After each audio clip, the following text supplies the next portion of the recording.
Salam Lestari. Halo lor, kembali lagi di Dia Temblak Channel. Masih bersama saya Dia dan Seto. Diabani ini baru menyalakan rokok. Salam Lestari. Ulangi. Ya. Salam Lestari. Halo lor, kembali lagi di Dia Temblak Channel. Masih bersama saya Dia dan Mas Pujo, Mas Alex Puji Winarto. Mau bikin Dingin apa lor, hujan deras ini ya. Di tempatnya sedulur DTC semua lagi hujan apa cerah ceria. Mau hujan mau enggak, yang penting hati tetap hangat. Asal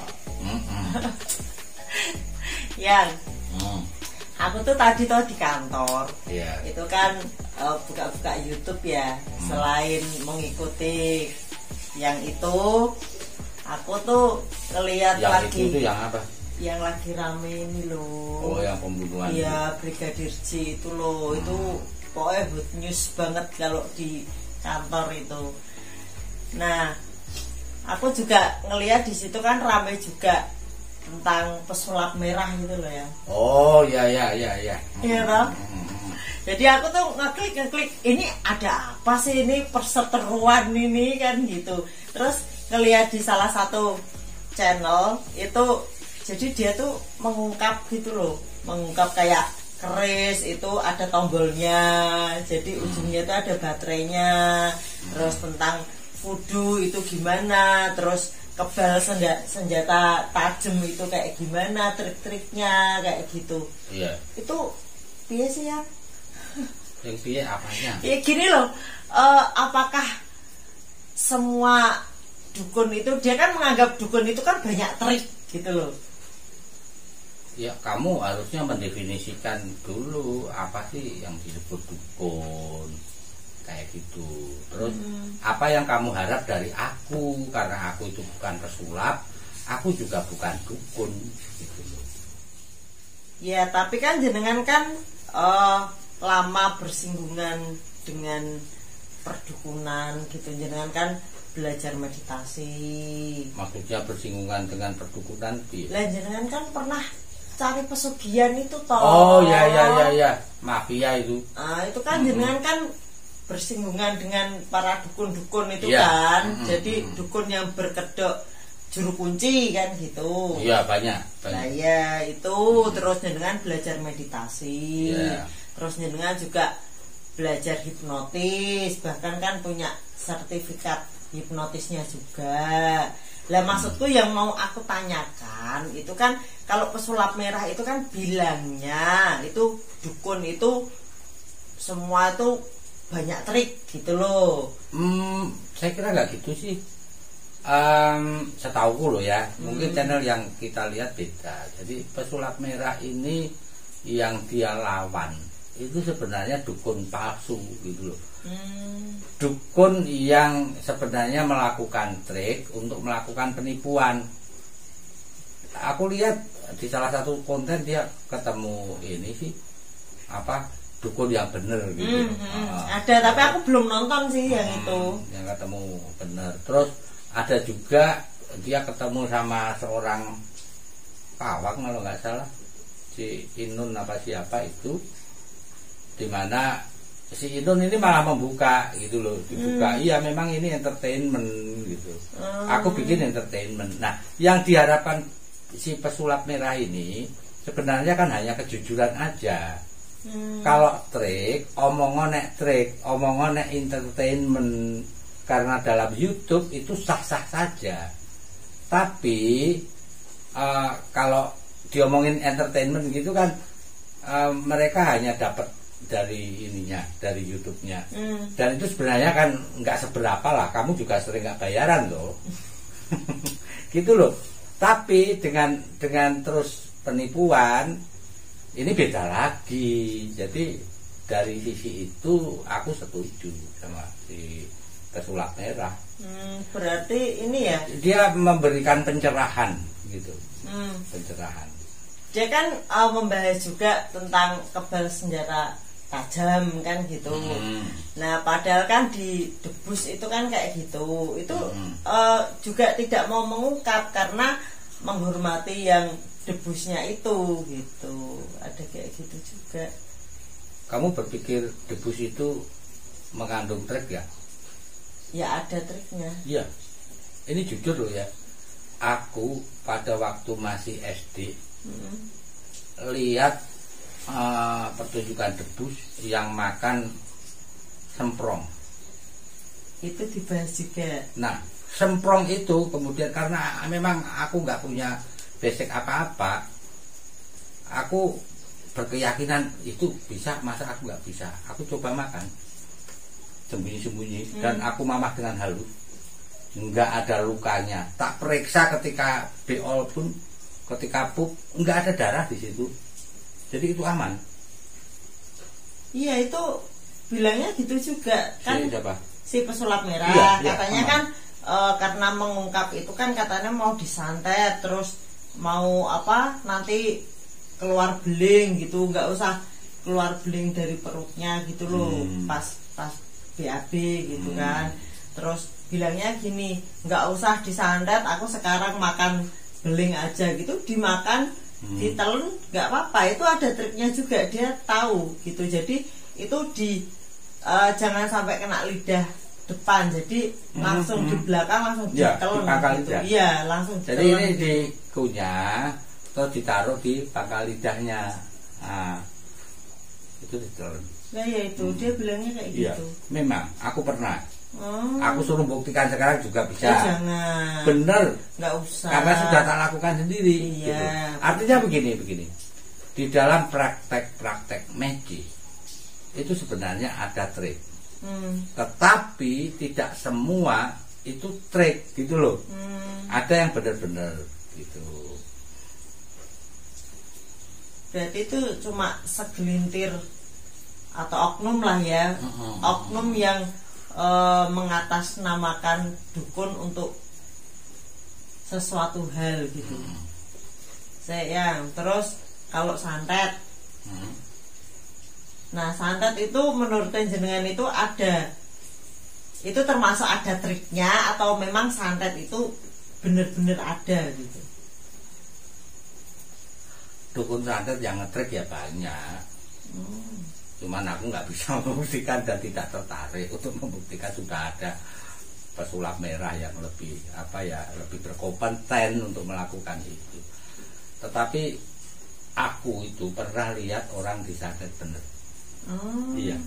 Jadi dari tubuhnya itu keluar kawat. Kawat ini loh, kawat bangunan itu loh, kawat bendera. Nah itu terus paku dan tayang semua. Tapi di ronsen nggak ada gitu loh. Di ronsen nggak ada. Memang ada itu ya. Iya. Memang ada. Tetapi setauku yang bisa itu nggak mungkin kayaknya memasukkan itu di YouTube. Karena itu kan aib.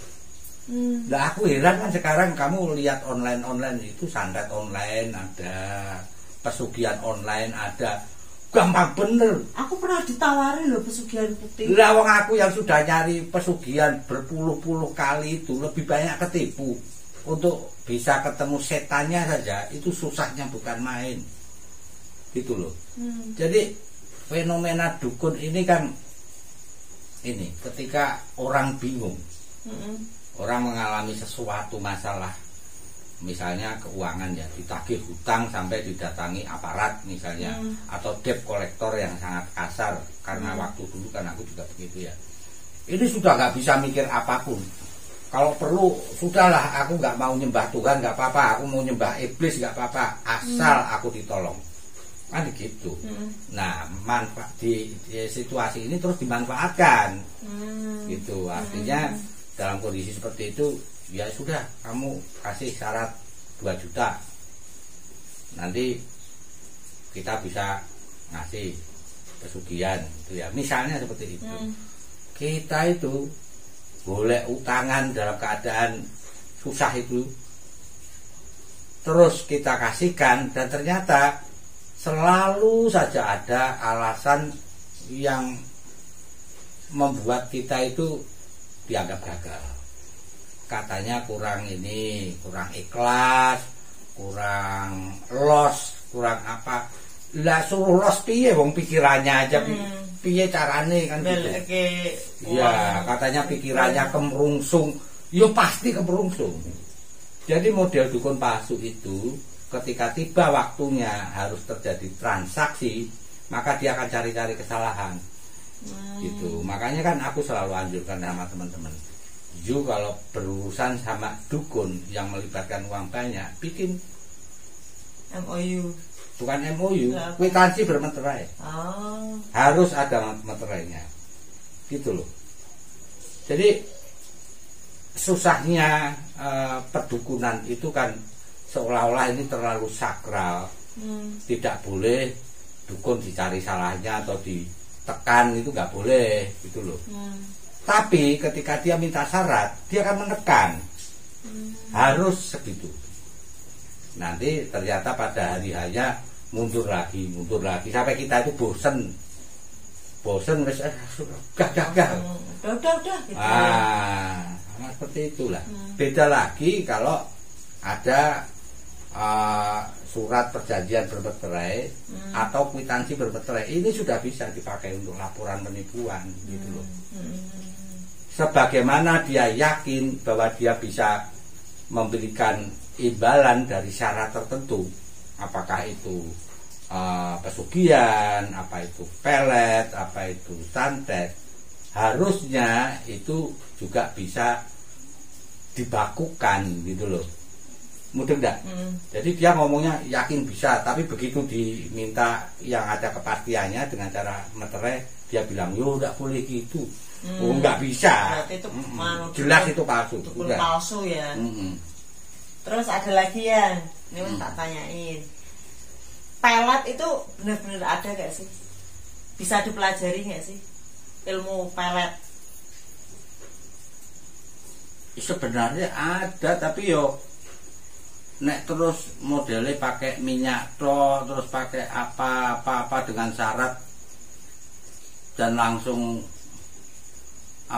katut, kayaknya kok enggak sih.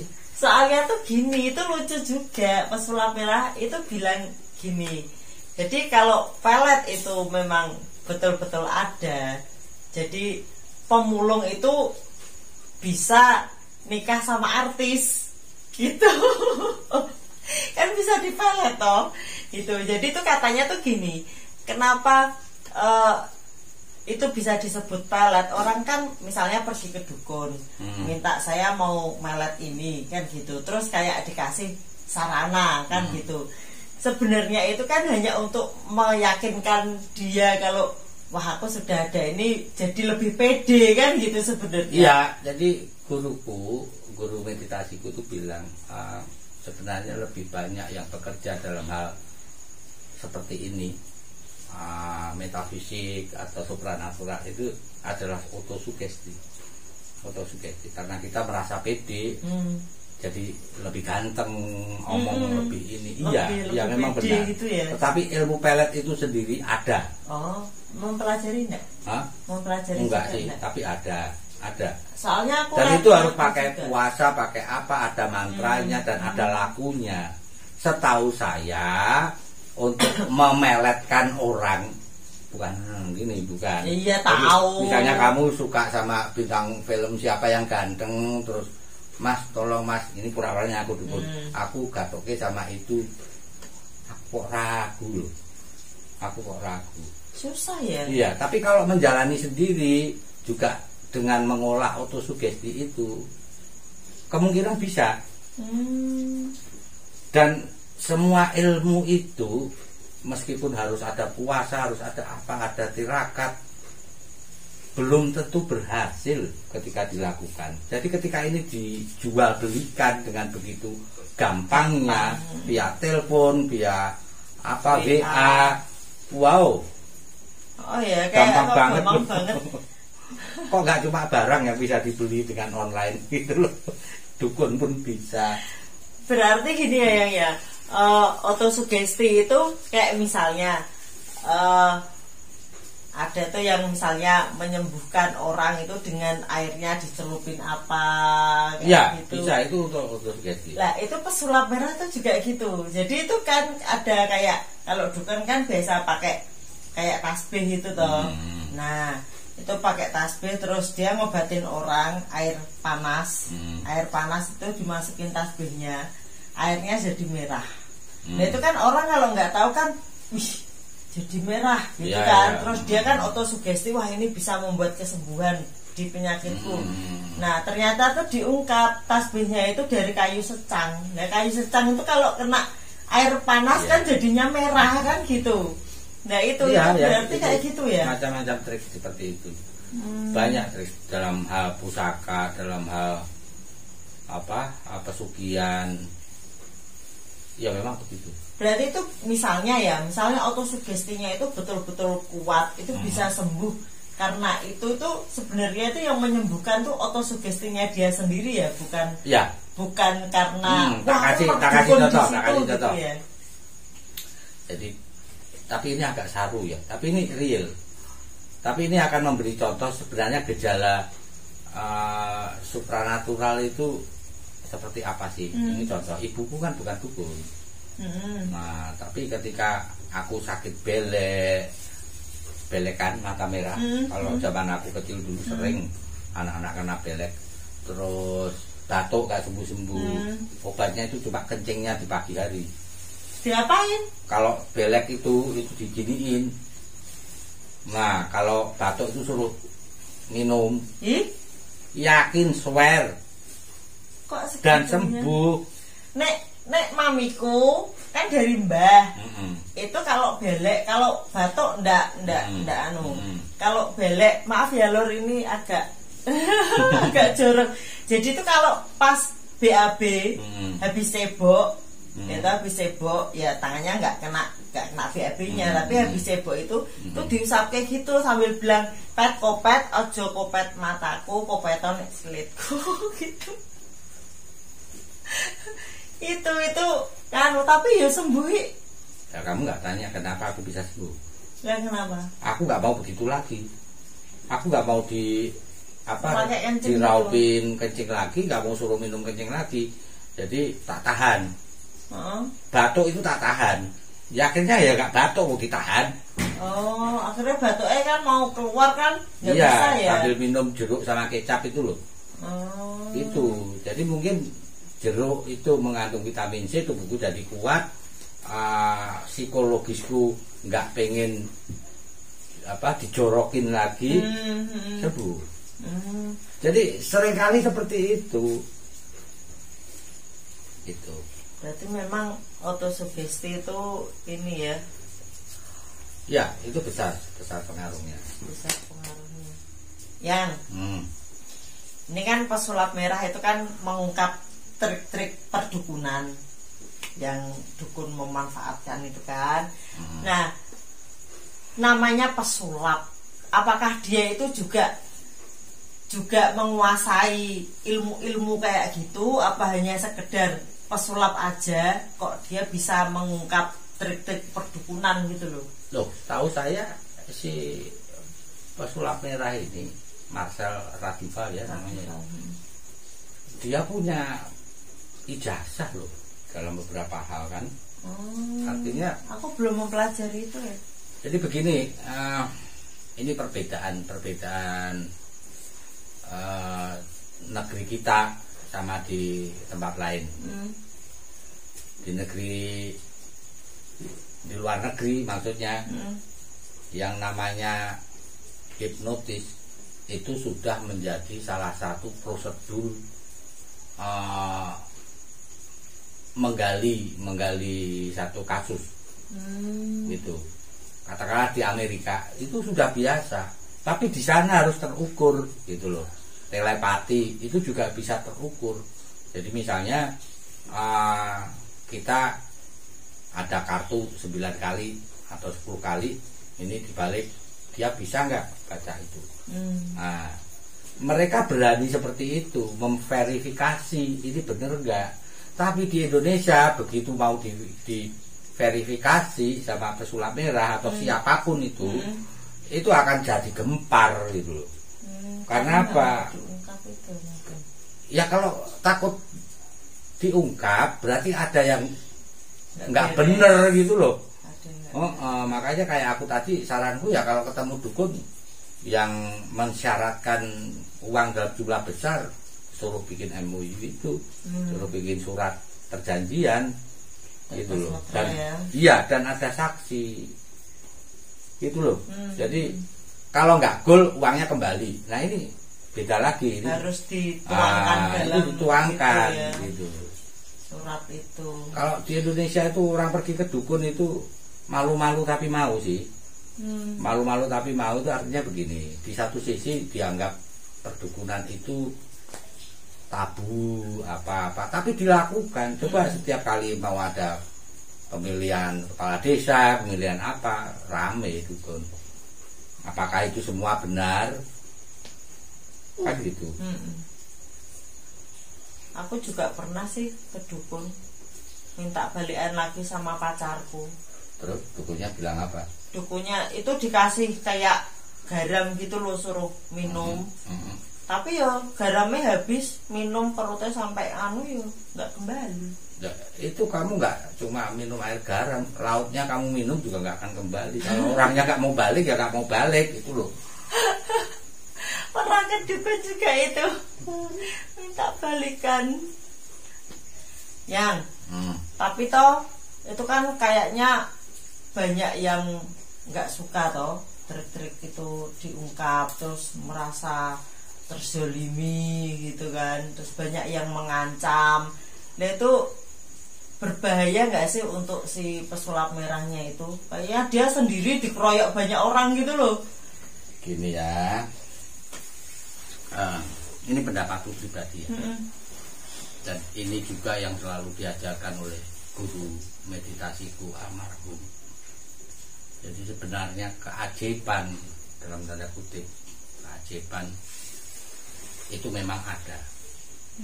Tetapi itu sebenarnya hanya menjadi semacam benang merah dari keimanan kita. Paham nggak? Seringkali dalam sebuah kesulitan yang nggak masuk akal bisa dipecahkan, itu terpecahkan oleh yang namanya keajaiban ini. Tapi sebenarnya fungsinya apa? Itu supaya menambah keimanan kita. Kalau di agama kita itu kan ada yang ayat yang berbunyi, kalau kamu punya iman sebiji sesawi saja, maka kamu bisa perintahkan gunung untuk pindah. Artinya kesaktian itu sebenarnya ada, ilmu juga ada. Itu berlaku apabila kita memang diizinkan gitu loh. Jadi sebenarnya yang sakti siapa? Kan nggak ada. Cuma Tuhan itu mengizinkan sesuatu terjadi. Gitu. Katakanlah begini, kamu kan sering lihat, kamu bahkan kadang minta toh kalau pas naik gunung sama aku, "Mbok jangan hujan." Nah, kadang-kadang jawabanku itu hanya karena aku tahu arah angin, awan, apa-apa, kelembapan udara. Nah, terus kadang-kadang juga karena kepasrahan berdoa. Kira-kira ya 60-40 lah. 60 karena pengetahuan, 40 karena doa, atau ya bisa geser-geser dari prosentasenya segitulah. Lebih banyak itu karena pengetahuan. Tetapi kan itu tidak mungkin juga aku jelaskan terus. Ini karena begini kan. Enggak usah. You mintanya apa? Ya itu. Nah, ini jadi lain soal apabila kemudian aku bilang begini, yo bayar sak mene, nanti nggak jadi hujan. Itu kan seperti Christopher Columbus. Dia tahu akan jadi gerhana, kemudian dia bilang sama penduduk asli yang mengancam dia itu, sebentar lagi dewamu tak makan. Nah, paham? Tahu kan cerita itu? Nah, seperti itulah gejala perdukunan kita itu. Jadi tidak semua dukun itu tidak punya kemampuan. gitu. Tetapi dukun yang punya kemampuan biasanya menghindari expose, setauku. Iya. Kenapa? Karena begitu kita pamerkan bahwa kita bisa, seketika itulah kita berarti gak beriman. Begitu mengatakan aku bisa begini, kita sudah meniadakan Tuhan, gitu loh. Karena semuanya milik Tuhan, setauku begitu. Dalam ini pesan moralnya dalam ini. Dalam apa? Dalam negeri. Ya enggak, wong itu yang dipesankan sama itu Pak Guruku. Iya, dalam. Jadi kesaktian itu enggak ada, yang ada hanya izin Tuhan, gitu. Keimanan kita. Sama seperti yang kemarin kaya sekarang bisa miskin, yang kemarin sehat sekarang bisa sakit. Tapi bahaya nggak sih Mas kalau pesulap merah itu terus-terusan mengungkap trik-trik kayak gitu? Ya bisa bahaya. Bisa benar-benar yang bisa itu bisa nyatet dia gitu atau apa gitu? Oh, bukan begitu. Jadi piye ya? Iya. Gini, kadang-kadang ada orang yang pinter itu nggak suka ada keributan gitu loh, nggak suka ada keributan. Ini kenapa sih ribut-ribut? Mbok sudah, nah itu loh. Jadi bahayanya adalah kalau ada orang yang terhasut oleh omongan orang, ini gini, kita dijelek-jelekin dan sebagainya. Nah, padahal dia punya kemampuan beneran. Dan saya bilang emang ada orang yang seperti itu yang punya kemampuan, dan sebagai manusia dia tetap punya kelemahan gitu loh. Kelemahan bisa dihasut, bisa apa-apa gitu loh. Nah, itu bahaya. Jadi ya kita yang setuju pada si Marcel ini, iya harus mendoakan, harus membackup. Lah bisanya apa ya dengan doa? Karena kita tahu tujuan dia baik. Iya. Gitu. Dia menyelamatkan orang itu ya, yang bisa terjerumus di jadi, penipuan. Tujuan dia itu adalah orang yang sudah terperosok ke dalam lubang, jangan sampai masuk ke lubang yang lebih dalam, masuk ke yang jurang misalnya gitu. Sudah punya hutang mau terselesaikan, malah jadi tambah punya hutang. Sakit berobat nggak sembuh, berpikir dengan biaya sekian bisa sembuh, ternyata yang diminum air campur zat kimia, kan malah ini ya berbahaya untuk dirinya sendiri. Dan langkah untuk mempatenkan, memverifikasi kemampuan supranatural harusnya memang sudah dimulai. Kalau di hipnotis kan sekarang sudah ada kursus-kursus hipnotis yang ini. Kayaknya lo itu ada hipnoterapi, ada hipnodiet. Kita bahkan dalam latihan bela diri kan kita juga pakai hipnotis. Jadi orang nggak bisa menendang secara melingkar, kita hipnotis jadi bisa. Pertanyaannya begini, apa semua orang bisa? Nggak bisa, itu. Jadi pesannya apa ini ya? Ya, pesannya apa ya? Pesannya ya kalau buat teman-teman, cobalah mulai berpikir logis. Apakah keajaiban itu nggak ada? Ada. Magic itu ada nggak? Ada. Supranatural ada nggak? Ada. Tetapi tidak perlu terus dilebih-lebihkan dan seakan-akan itu bisa dengan mudah diperjualbelikan, karena semuanya itu sebenarnya hanya izin Tuhan, gitu aja. Jadi jangan gampang tergoda sama iming-iming atau iklan yang seakan-akan hidup itu begitu mudahnya, gitu. Hanya dengan uang gampang selesai, apakah itu jodoh, kekuatan, pangkat, gitu aja ya. Oke. Udah malam ya. Udah malam. Ya itu tadi Lor, tanya-tanya saya ke Mas Alek.